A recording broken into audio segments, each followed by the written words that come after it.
Hi, എല്ലാവർക്കും കുടുംബശ്രീ ശാരദയുടെ മറ്റൊരു മനോഹരമായ എപ്പിസോഡ് റിവ്യൂയിലേക്ക് സ്വാഗതം. സുസ്മിത ചോദിക്കുകയാണ്, അല്ല വിഷ്ണുവേട്ടൻ വരുന്നില്ലേ അമ്പലത്തിലേക്ക്? ഞാൻ ഉള്ളിലേക്ക് കയറുന്നില്ല. എനിക്ക് 1-2 ഫോൺ കോൾസ് ചെയ്യാനുണ്ട്. പക്ഷേ നമുക്ക് ഒരുമിച്ചൊന്ന് തൊഴാമായിരുന്നു.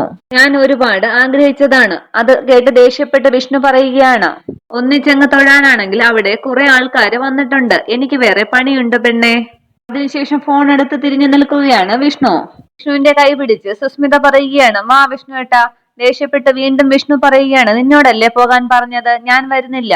എന്നോട് എന്തിനാണ് എപ്പോഴും ഇങ്ങനെ ദേഷ്യപ്പെടുന്നത്?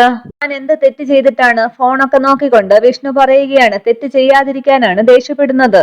നീ ഒന്ന് പോകാൻ നോക്കുമോ പ്ലീസ്?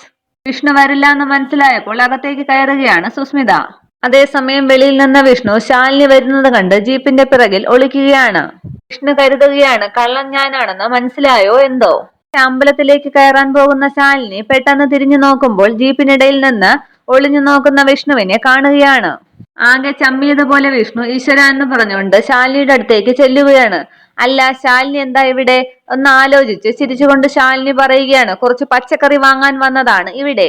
പറ്റുമെങ്കിൽ ഒരു സിനിമയും കാണണം. ാണല്ലേ എന്ന് ആകെ നാണം കെട്ട് വിഷ്ണു ചോദിക്കുകയാണ്. പിന്നല്ലാതെ, അമ്പലത്തിൽ ആൾക്കാരെന്തിനാ വരുന്നത്? തൊഴാനല്ലാതെ. പ്രാർത്ഥനയുടെ കൂടെ ഒരു താങ്ക്സ് ഗിവിംഗ് കൂടി ഉണ്ട്. താങ്ക്സ് എന്ന് ചോദിക്കുകയാണ് വിഷ്ണു. താങ്ക്സ് ഗിവിംഗ് എന്ന് വെച്ചാൽ നന്ദി പ്രകാശനം. സിവിൽ സർവീസ് പ്രിലിമിനറി എക്സാം എളുപ്പമാക്കി തന്നതിന് ദേവിക്ക് അമ്മയുടെ വക ഒരു നിറമാല. അത് കേട്ട് വിഷ്ണു ചോദിക്കുകയാണ്, അപ്പോൾ പരീക്ഷ എളുപ്പമായിരുന്നു അല്ലേ? അതെ, അതിന് ഇയാളോടും ഒരു നന്ദിയുണ്ട് കേട്ടോ. എന്നെ സമയത്ത് കൊണ്ടുപോയി വിട്ടത് കൊണ്ടല്ലേ എനിക്ക് പരീക്ഷ എഴുതാൻ പറ്റിയത്. തിരിച്ചുകൊണ്ട് വിഷ്ണു മനസ്സിൽ കരുതുകയാണ്, ഈശ്വര രക്ഷപ്പെട്ടു. ഇന്നലെ വീട്ടിൽ കയറിയത് ഞാനാണെന്ന് മനസ്സിലായില്ല. അല്ലെങ്കിൽ ഇങ്ങനെയൊന്നുമല്ലല്ലോ സംസാരിക്കുക.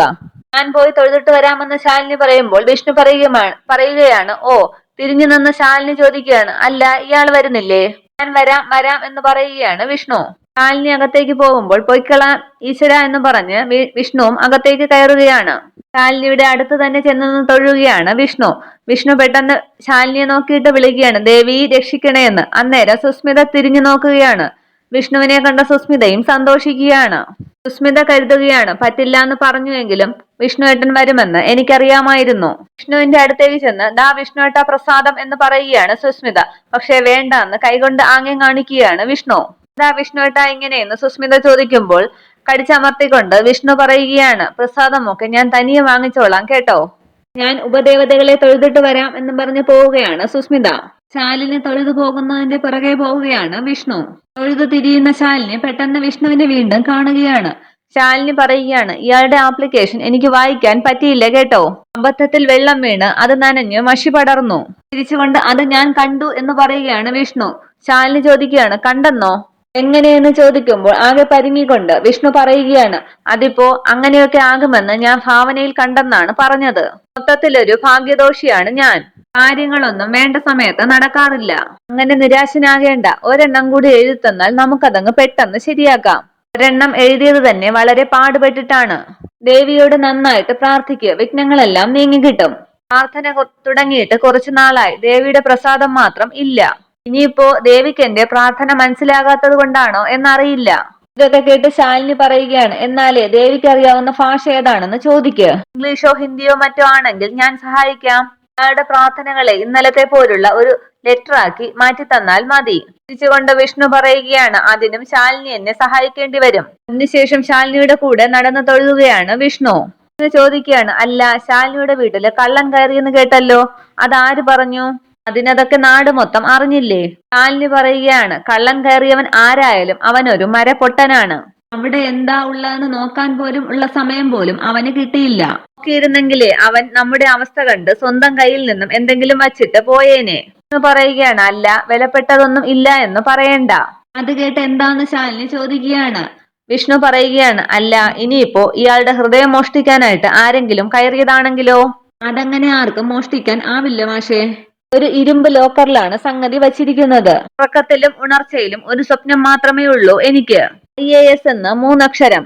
വിഷ്ണു ചോദിക്കുകയാണ്, ഓ അപ്പോൾ കളക്ടർ ആവാനുള്ള പരീക്ഷയാണ് അന്ന് എഴുതിയത് അല്ലേ? പിന്നല്ലാതെ, അന്നെല്ലാം ഡീറ്റെയിൽ ആയിട്ട് ഞാൻ പറഞ്ഞതല്ലേ. അന്ന് ഞാൻ അതത്ര ശ്രദ്ധിച്ചില്ല. ഞാൻ കുറച്ച് അപ്സെറ്റ് മൈൻഡ് ആയിരുന്നു. തിരിച്ചുകൊണ്ട് ശാലിനി പറയുകയാണ്, അപ്സെറ്റ് മൈൻഡ് അല്ല മാഷേ, ആബ്സെന്റ് മൈൻഡ്. നീ അങ്ങനെ അപ്സെറ്റ് മൈൻഡ് ആകണ്ട. ഇയാളുടെ പ്രാർത്ഥനകൾ സഫലമാകാൻ ഞാനും പ്രാർത്ഥിക്കാം.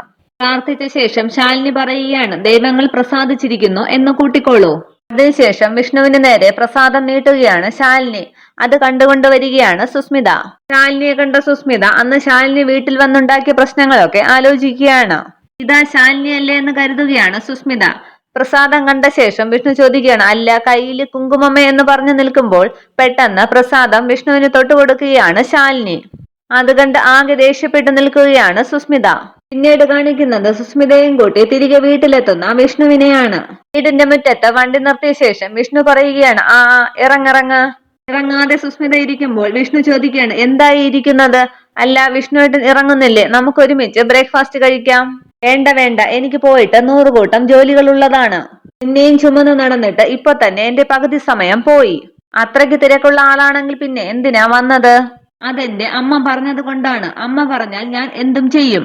ചിലപ്പോ വിഷം കുടിക്കാൻ പറഞ്ഞാൽ കുടിച്ചു വന്നിരിക്കും. തൽക്കാലം ഇത്രയുമൊക്കെ മനസ്സിലാക്കിയാൽ മതി. ഇനിയെങ്കിലും ഒന്ന് ഇറങ്ങ് പ്ലീസ് എന്ന് ദേഷ്യപ്പെട്ട് പറയുകയാണ് വിഷ്ണു. സുസ്മിത വണ്ടിയിൽ നിന്നും ഇറങ്ങുമ്പോൾ പെട്ടെന്ന് വണ്ടി എടുത്ത് പോവുകയാണ് വിഷ്ണു.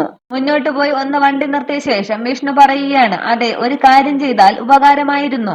എവിടേക്കെങ്കിലും പോകാനോ വരാനോ ഉണ്ടെങ്കിൽ വല്ല ടാക്സിയും പിടിക്കണം. അല്ലെങ്കിൽ ഇവിടെ 1-2 വണ്ടികൾ കിടപ്പുണ്ടല്ലോ, അതെടുത്ത് സ്വയം ഡ്രൈവ് ചെയ്തങ്ങ് പോണം.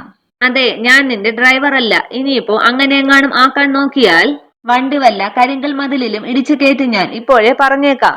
അപ്പൊ പോട്ടെ, വേറൊന്നുമില്ലല്ലോ എന്ന് പറഞ്ഞ് വണ്ടി എടുത്ത സ്പീഡിന് പോവുകയാണ് വിഷ്ണു. ഇതൊക്കെ കണ്ട് ദേഷ്യപ്പെട്ട് സുസ്മിത കരുതുകയാണ്, മനസ്സിലായി, മനസ്സിലുള്ളത് എന്താണെന്ന് എനിക്ക് മനസ്സിലായി. ഞാൻ ഭാമാന്റിയോട് ചോദിക്കട്ടെ, വിളിച്ചു വരുത്തിയത് അപമാനിക്കാനാണോ എന്ന്. അകത്തേക്ക് കയറി സുസ്മിത ഭാമാന്റി എന്ന് ഉറക്കെ വിളിക്കുകയാണ്. അത് കേട്ട് സുസ്മി എന്നും പറഞ്ഞ് താഴേക്ക് ഇറങ്ങി വരികയാണ് പ്രീതി. എന്താ സുസ്മിതെ, ദർശനമൊക്കെ കഴിഞ്ഞായിരുന്നോ? തിരക്കൊന്നും ഇല്ലല്ലോ അമ്പലത്തിൽ. പ്രീതി എന്നോട് ഇന്നലെ കള്ളം പറയുകയായിരുന്നു അല്ലേ? കള്ളമോ? എന്ത് കള്ളം? വിഷ്ണു ഏട്ടന് മറ്റു പെൺകുട്ടികളുമായിട്ട് അടുപ്പമില്ലാന്ന്. അത് കള്ളമല്ലല്ലോ. ഏട്ടന് ആരുമായിട്ട് അടുപ്പമുണ്ടെന്നാണ് സുസ്മിത പറയുന്നത്. ഞാനിവിടെ വന്നത് വെറുതെ അല്ല പ്രീതി. ചില കാര്യങ്ങളുടെ സത്യാവസ്ഥ അന്വേഷിച്ചറിയാൻ വേണ്ടിയിട്ടാണ്. വിഷ്ണുവേട്ടന് കുടുംബശ്രീ ശാരദയുടെ മകളുമായി പ്രേമമാണെന്ന് ഒരു ശ്രുതി പരക്കുന്നുണ്ട് നാട്ടിൽ. അത് നേരാണോ എന്ന് ഉറപ്പിക്കണമായിരുന്നു എനിക്ക്. അതിനിപ്പോ എന്ത് സംഭവിച്ചു എന്ന് ചോദിക്കുകയാണ് പ്രീതി. അവളിപ്പോൾ വിഷ്ണുവേട്ടന് മുൻപിൽ കുഴഞ്ഞാടുന്നത് ഞാൻ അമ്പലത്തിൽ വെച്ച് നേരിട്ട് കണ്ടിട്ടാണ് വരുന്നത്. എനിക്കിതിപ്പൊ തന്നെ ഭാമാന്റിയോട് പറയണം. ഭാമാന്റി തന്ന വാക്കിന് എന്തെങ്കിലും വിലയുണ്ടോ എന്ന് അറിയണമല്ലോ. അതിനുശേഷം വീണ്ടും ഭാമാന്റി ആന്റി എന്നൊക്കെ വിളിക്കുകയാണ് സുസ്മിത. പ്രീതി പറയുകയാണ്, സുസ്മി ഒരു നിമിഷം. ആക്ച്വലി നീ ഇതിപ്പോ അമ്മയോട് പറയണമെന്നില്ല. അമ്മയ്ക്കറിയാം ഇക്കാര്യം. അറിയാമെന്നോ? അതെ, കുടുംബശ്രീ ഹോട്ടൽ ഒഴിപ്പിക്കുന്നതുമായി ബന്ധപ്പെട്ട് ചില തർക്കങ്ങൾ ഉണ്ട്. അതിൽ മധ്യസ്ഥത നിന്നത് അമ്മയാണ്. അനുകൂലമായ തീർപ്പ് കിട്ടാത്തത് കൊണ്ട് രാജേശ്വരി എന്ന ഒരു സ്ത്രീ അമ്മയോട് പകയുമായിട്ട് നടക്കുകയാണ്. അവര് മെനഞ്ഞുണ്ടാക്കിയ കഥയാണ് വിഷ്ണുവേട്ടന് കുടുംബശ്രീയിലെ പെണ്ണുമായിട്ടുണ്ടായ ബന്ധം. അപ്പോൾ ഞാൻ നേരിട്ട് കണ്ടതോ? പറഞ്ഞില്ലേ മധ്യസ്ഥത നിന്നത് അമ്മയാണെന്ന്. അമ്മയ്ക്ക് വേണ്ടി പലവട്ടം വിഷ്ണുവേട്ടൻ കുടുംബശ്രീയിൽ പോവുകയും സംസാരിക്കുകയും ഒക്കെ ചെയ്തിട്ടുണ്ട്. അതിന്റെ പരിചയം അവിടെ എല്ലാവരോടും ഉണ്ട്. അത്രയുള്ളൂ. സത്യം പറഞ്ഞാൽ വിഷ്ണുവേട്ടൻ ഇക്കാര്യത്തിൽ നിരപരാധിയാണെന്ന് ഏറ്റവും കൂടുതൽ അറിയാവുന്നത് അമ്മയ്ക്കാണ്. കള്ളക്കഥ മെനഞ്ഞ ആ രാജേശ്വരിയുടെ ചെകിട്ടത്ത് അടിച്ചില്ല എന്നേ ഉള്ളൂ. ഇനി ഒരു വട്ടം കൂടി അത് പറഞ്ഞു കേട്ടാൽ അച്ഛയ്ക്ക് കത്തിക്കുമെന്നാണ് അമ്മ അന്ന് പറഞ്ഞത്. ഇത് കേട്ടെന്ന് പേടിക്കുകയാണ് സുസ്മിത. ഇനിയിപ്പോ സുസ്മിതന്നെ അത് പറഞ്ഞു കേട്ടാൽ അതുപോലെ ആയിരിക്കും അമ്മയുടെ പ്രതികരണം. കല്യാണത്തിന് മുൻപേ ഇത്തരം കള്ളക്കഥകൾ വിശ്വസിക്കുന്ന ആൾ കല്യാണം കഴിഞ്ഞാൽ എങ്ങനെ ആവും എന്നുള്ളതായിരിക്കും അമ്മ ആലോചിക്കുന്നത്. സുസ്മിത ഇനി ഒരു സംശയരോഗിയായി കണ്ടാൽ ഉടനെ അമ്മ ഈ കല്യാണം തന്നെ വേണ്ടാന്ന് വയ്ക്കും. പേടിച്ച് ആണോ എന്ന് ചോദിക്കുകയാണ് സുസ്മിത. പിന്നല്ലാതെ, കഴിഞ്ഞ ദിവസം കൂടി അമ്മ എന്നോട് ചോദിച്ചതേ ഉള്ളൂ സുസ്മിത കുറച്ച് ഓവറാണോ എന്ന്. ഓവർ എന്ന് വെച്ചാൽ? അങ്ങനെ സുസ്മിത ചോദിക്കുമ്പോൾ പ്രീതി പറയുകയാണ്, എന്ന് വെച്ചാൽ സുസ്മിത വളരെ പോസിറ്റീവായിട്ട് ചിന്തിക്കുന്ന ആളാണോ എന്ന്. വിഷ്ണുവേട്ടനെ കൈയടക്കി വെക്കാനൊരു വെമ്പലുള്ളതുപോലെ. അത്തരക്കാർക്ക് സംശയം കൂടും എന്നാണ് അമ്മ പറയുന്നത്. പരിശ്രമമൊക്കെ മാറ്റിക്കൊണ്ട് സുസ്മിത പറയുകയാണ്, ഞാനതൊക്കെ കുറച്ചോളാം. ഈ കല്യാണം മുടങ്ങാൻ പാടില്ല. അന്നേരം എത്തിയോ മോളെ എന്നും പറഞ്ഞ് അങ്ങോട്ട് വരികയാണ് സത്യഭാമ. എങ്ങനെ ഉണ്ടായിരുന്നു ദർശനം? നന്നായി കിട്ടിയോ? ഞാൻ ഇവിടുത്തെ സെക്രട്ടറിയെ വിളിച്ച് പറഞ്ഞായിരുന്നു എന്റെ മകനും മരുമകളും കൂടി തൊഴാൻ വരുന്നുണ്ടെന്ന്. എല്ലാം നന്നായിരുന്നു ആന്റി, നന്നായി തൊഴാനും പറ്റി. ടലി ഗുഡ് എന്ന് പറയുമ്പോൾ സത്യഭാമ ചോദിക്കുകയാണ്, വിഷ്ണു അവൻ ഉടക്കൊന്നും ഉണ്ടാക്കിയില്ലല്ലോ? വിഷ്ണുവേട്ടൻ ഭയങ്കര കെയറിംഗ് ആയിരുന്നു ആന്റി. നല്ല ഇഷ്ടമായിട്ടാണ് സംസാരിച്ചത്. അവിടെ നിന്നൊരു മുല്ലമാല വാങ്ങിച്ച് വിഷ്ണുവേട്ടൻ തന്നെ എന്റെ മുടിയിൽ ചൂടിക്കുകയും ചെയ്തു. ഇതതാന്നും പറഞ്ഞ് തലമുടി കാട്ടുകയാണ് സുസ്മിത. ഇതൊക്കെ കേട്ട് ചിരിക്കുകയാണ് പ്രീതി. പ്രീതി കരുതുകയാണ്, നല്ല അസല് കള്ളിയാണല്ലോ നീ, കൊള്ളാം, നല്ല അഭിനയം. സത്യഭാമ പറയുകയാണ്, ഞാൻ പറഞ്ഞില്ലേ, പുറമേ താന്തോന്നും തരം കാണിക്കുന്നേ ഉള്ളൂ. അവന്റെ ഉള്ളിൽ നിറച്ച് നിന്നോടുള്ള ഇഷ്ടമാണ്. നീ വാ, വല്ലതും കഴിക്കാം. പ്രീതിയും വാ എന്ന് പറഞ്ഞ് രണ്ടുപേരും അകത്തേക്ക് കൂട്ടിക്കൊണ്ടുപോവുകയാണ് സത്യഭാമ. പ്രീതി കരുതുകയാണ്, വിഷ്ണുവേട്ട ഇത്തവണ രക്ഷപ്പെട്ടു. എത്ര ചോക്ലേറ്റ് വാങ്ങി തന്നാലാണ് എന്നോടുള്ള കടം വീട്ടുക എന്നുള്ളത് എഴുതി വച്ചോ. ഉർവശി ശാപം ഉപകാരമായി എന്ന് പറഞ്ഞതുപോലെ ഇത്തവണ രാജേശ്വരിയാണ് രക്ഷിച്ചത്. പിന്നീട് കാണിക്കുന്നത് അർജുന്റെ വീടാണ്. അവിടെ അർജുൻ ഡ്രസ്സൊക്കെ പാക്ക് ചെയ്യുകയാണ്. അതേസമയം അർജുന് ചായയുമായി വരികയാണ് ചിത്ര. ചിത്ര ചോദിക്കുകയാണ്, ഇതെന്താ, ഏട്ടൻ എങ്ങോട്ടോ യാത്ര പോവുകയാണെന്ന് തോന്നുന്നു എന്ന് പറഞ്ഞ് ചായ വാങ്ങി കുടിച്ചിട്ട് വയ്ക്കുകയാണ് അർജുൻ. അതിനുശേഷം അർജുൻ ബാഗിൽ നിന്നും ചെക്ക് ബുക്ക് എടുത്ത് ചിത്രയുടെ കയ്യിൽ കൊടുക്കുകയാണ്. നീ ഇത് വച്ചോ. ഇതെന്തിനാ ഏട്ടാ? എന്തെങ്കിലും ആവശ്യം വന്നാൽ ബാങ്കിൽ നിന്നും പണം എടുക്കാമല്ലോ. അതിന് ഏട്ടൻ എവിടെ പോവുക?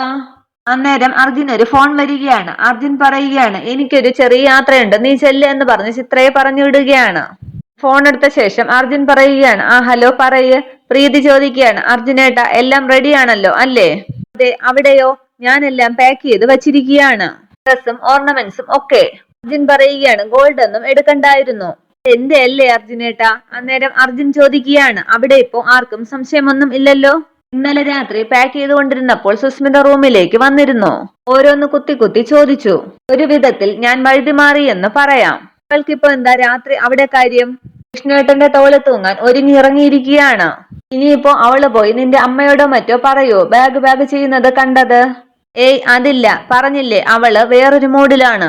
നേരം സത്യഭാമയുടെ ശബ്ദം കേട്ട് ഫോൺ വയ്ക്കുകയാണ് പ്രീതി. ഹലോ, കട്ടായല്ലോ എന്ന് പറയുകയാണ് അർജുൻ. സത്യഭാമയെ കണ്ട് പെട്ടെന്ന് റൂമിന്റെ ഡോർ അടയ്ക്കുകയാണ് പ്രീതി. അന്നേരം അർജുന്റെ മുറിയിലേക്ക് ചെക്കുമായി വരികയാണ് വസുമതിയും ചിത്രയും. എന്താടാ ഇതെന്ന് ചെക്ക് എടുത്ത് കാണിച്ചിട്ട് വസുമതി ചോദിക്കുകയാണ്. അന്നേരം അർജുൻ പറയുകയാണ്, ഇതെന്താണെന്ന് മനസ്സിലാക്കാനുള്ള വിദ്യാഭ്യാസമൊക്കെ ഞാൻ എന്റെ അനിയത്തിക്ക് കൊടുത്തിട്ടുണ്ടല്ലോ. ദേഷ്യപ്പെട്ട് വസുമതി പറയുകയാണ്, ദേ വെറുതെ എന്തെങ്കിലുമൊക്കെ പറയാൻ നിൽക്കേണ്ട. നീ എന്തിനാണ് ഇത്രയും ബ്ലാങ്ക് ചെക്ക് ലീഫ് ഒപ്പിട്ട് കൊടുത്തത് എന്തിനാണെന്നാണ് ചോദിക്കുന്നത്. പണത്തിന് ഇനിയും ആവശ്യം വരുമ്പോൾ എന്നോട് ചോദിക്കാൻ നിൽക്കണ്ട. നിങ്ങൾക്ക് ആവശ്യമുള്ളത് എടുക്കാം. അപ്പോൾ നീ എങ്ങോട്ടോ യാത്ര പോകാൻ പോവുകയാണെന്ന് തോന്നുന്നു. അതേന്ന് അർജുൻ പറയുമ്പോൾ എവിടേക്കെന്ന് ചോദിക്കുകയാണ് വസുമതി. എനിക്കൊന്ന് ഡൽഹി വരെ പോണം. ഡൽഹിയിലേക്കോ? എന്തിന്? അമ്മേ, ഞാനൊരു വക്കീലാണ്. കേസിന്റെ ആവശ്യങ്ങൾക്ക് വേണ്ടി പലയിടത്തും പോകേണ്ടി വരും. പ്രത്യേകിച്ച് ഡൽഹിയിലാണ് ഈ രാജ്യത്തിന്റെ സുപ്രീം കോടതി എന്ന് എന്റെ അമ്മയൊന്ന് മനസ്സിലാക്കണം. എന്നെ അത്ര വലിയ ചോദ്യം ചെയ്യേണ്ട ആവശ്യമൊന്നും ഇല്ല. ഞാനൊരു അമ്മയാണ്, നിന്റെ മാത്രമല്ല ഇവളുടെയും. ഈ വീട്ടിലെ ഏകാന്തരി നീയാണ്. അതുകൊണ്ട് ദൂരെ എവിടേക്കെങ്കിലും പോകുമ്പോൾ എവിടെ, എപ്പോ, എന്തിന്, എപ്പോ മടങ്ങി വരുമെന്ന് എനിക്ക് കറക്റ്റ് മറുപടി കിട്ടണം. ഒരു കേസിന്റെ ആവശ്യത്തിന് സുപ്രീം കോടതി വരെ പോവുകയാണ്. തിരിച്ചു വരാൻ 1-2 ദിവസം കഴിയും. ഇനി എന്താ, കേസ് നമ്പർ കൂടി പറഞ്ഞു തരണോ? പരിഹാസം വേണ്ട, എപ്പോ മടങ്ങി വരുമെന്ന് കൃത്യമായി പറഞ്ഞാൽ മതി. അമ്മേ, ഞാൻ പറഞ്ഞല്ലോ 2-3 ദിവസം, ചിലപ്പോൾ ഒരാഴ്ച, അല്ലെങ്കിൽ ഒരു 10 ദിവസം. അതെന്തിനാ അത്രയും ദിവസം? സുപ്രീം കോടതിയിൽ നിന്ന് ചില പേപ്പേഴ്സ് സംഘടിപ്പിക്കാനുണ്ട്. ചെന്ന് ചോദിക്കുമ്പോഴേ എടുത്തു തരാൻ. അത് ചായക്കടയിലെ വടയും വാഴയ്ക്കൊപ്പവും ഒന്നും അല്ല. പിന്നെ ചില പ്രധാനപ്പെട്ട ആൾക്കാരെ കാണണം. അവരൊക്കെ വളരെ തിരക്കുള്ളവരാണ്. നമ്മുടെ സൗകര്യത്തിന് നിന്ന് തരില്ല. നമ്മൾ വേണം അവരുടെ സൗകര്യം നോക്കാൻ. ഇത് കണ്ടിട്ട് വസുമതി ചോദിക്കുകയാണ്, 10 ദിവസത്തേക്ക് എന്തിനാടാ ഇത്രയും ഡ്രസ്സ്? 10 ദിവസം എന്നുള്ളത് 1-2 ദിവസം കൂടി നീണ്ടാൽ ആ ഡ്രസ്സൊക്കെ വാഷ് ചെയ്യാനും അയൺ ചെയ്യാനും ഒക്കെ അമ്മ വരുമോ കൂടെ? വാഷ് ചെയ്യാനും അയൺ ചെയ്യാനും ഒക്കെ ഒരുത്തിയെ ആക്കി തന്നതല്ലേ. കൊള്ളാവുന്നവളായിരുന്നെങ്കിൽ അവളെ കൂടെ കൊണ്ടുപോകാമായിരുന്നല്ലോ. അത് കേട്ട് പതിയെ അർജുൻ പറയുകയാണ്, അവളെയും കൊണ്ട് തന്നെയാണ് പോകുന്നത്. പെട്ടെന്ന് വസുമതി ചോദിക്കുകയാണ്, എന്താടാ നീ പറഞ്ഞത്? ഒരു വഴിക്കിറങ്ങുമ്പോൾ വഴക്കിന് നിൽക്കാതെ അമ്മയൊന്ന് പോകുന്നുണ്ടോ പ്ലീസ് എന്ന് തൊഴുകയാണ് അർജുൻ. നീ വാടി എന്നും പറഞ്ഞ് ചിത്രയും കൂട്ടി പോവുകയാണ് വസുമതി. അതേസമയം പ്രീതി ഫോൺ ചെയ്യുകയാണ് അർജുനെ. ഫോൺ എടുത്ത് അർജുൻ ചോദിക്കുകയാണ്, എന്തെങ്കിലും പ്രശ്നമുണ്ടോ അവിടെ? ഇല്ലേട്ടാ. പിന്നെന്താ കോൾ മുമ്പേ കട്ടായത്? അതേസമയം പോയ വസുമതിയും ചിത്രയും വീണ്ടും തിരികെ റൂമിലേക്ക് വരികയാണ്. ഇത്രയുമാണ് ഇന്നത്തെ എപ്പിസോഡ് വിശേഷങ്ങൾ. Okay, thank you.